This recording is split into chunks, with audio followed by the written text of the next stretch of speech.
کسی گاؤں میں ایک شخص رہتا تھا۔ وہ بہت نیک دل اور ایماندار تھا، اور اسی وجہ سے وہ گاؤں بھر میں مشہور تھا۔ لوگ اپنی چیزیں امانت کے طور پر اس کے پاس رکھواتے تھے۔ ایک دن معمول کے مطابق وہ صبح سویرے کھیتوں میں ہل چلانے کے لیے جا رہا تھا کہ راستے میں اسے ایک تھیلی نظر آئی۔ اس نے ادھر ادھر دیکھ کر تھیلی اٹھا لی۔ اس نے تھیلی کھول کر دیکھی تو وہ اشرفیوں سے بھری ہوئی تھی۔ کسان تھیلی لے کر کھیتوں میں جانے کی بجائے گھر واپس آ گیا اور اپنی بیوی کو بتا دیا۔ جب اس کی بیوی کو یہ معلوم ہوا کہ اس میں اشرفیاں ہیں تو اس کے دل میں لالچ آ گیا۔ اس نے اپنے شوہر سے کہا، ہم یہ تھیلی رکھ لیتے ہیں اور فوراً یہاں سے چلے جاتے ہیں۔ شہر جا کر ہم بڑا گھر بنائیں گے اور اس میں آرام سے رہیں گے۔ بیوی کے کہنے کے باوجود کسان لالچ میں نہ آیا اور کہنے لگا، نہیں نہیں، میں ایسا نہیں کر سکتا۔ میں اس تھیلی کے مالک کو ڈھونڈ کر اشرفیاں اس تک پہنچاؤں گا۔ اس کی بیوی نے جواب دیا، یہ تھیلی تمہیں راستے میں ملی ہے، تم نے کوئی چوری تو نہیں کی؟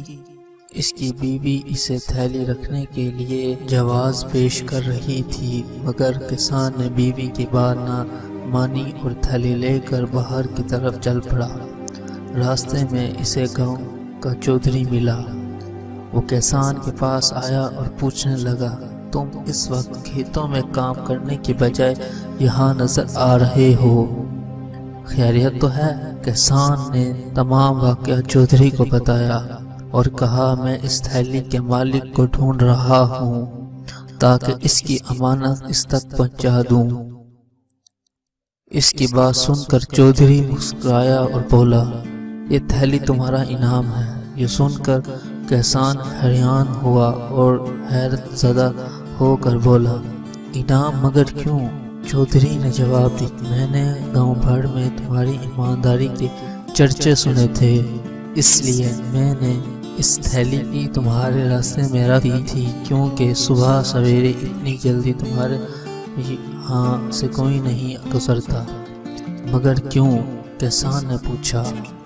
تمہاری ایمانداری کو آزمانے کے لیے اب یہ تھیلی تمہارا انعام ہے، چودھری نے کہا۔ کسان کے لاکھ منع کرنے کے باوجود چودھری نے بھی تھیلی اس سے نہ لی۔ کسان خوشی خوشی گھر آیا۔ اس نے اشرفیاں کی تھیلی اپنی بیوی کو دی اور کہا، اگر میں تمہارے کہنے پر لالچ کرتا تو ہرگز انعام میں یہ تھیلی نہ ملتی۔ پھر اس لیے چودھری سے ہونے والی گفتگو بیوی کو بتا دی۔ کسان نے کچھ اشرفیاں غریبوں کو دی اور بیوی کو لے کر شہر چلا گیا۔ وہاں اس نے ایک گھر خریدا اور کاروبار خوش و خرم زندگی گزارنے لگا۔ دوستو، اس کہانی سے ہمیں یہ سبق ملتا ہے کہ ہمیں لالچ نہیں کرنی چاہیے۔ یہ ایک اللہ تعالیٰ کی طرف سے کسان پہ آزمائش تھی جس میں وہ کامیاب ہو گیا۔ آزمائشیں ہمارے پہ بھی آتی ہیں، ہمیں چاہیے کہ ہم بھی اس میں کامیاب ہوں۔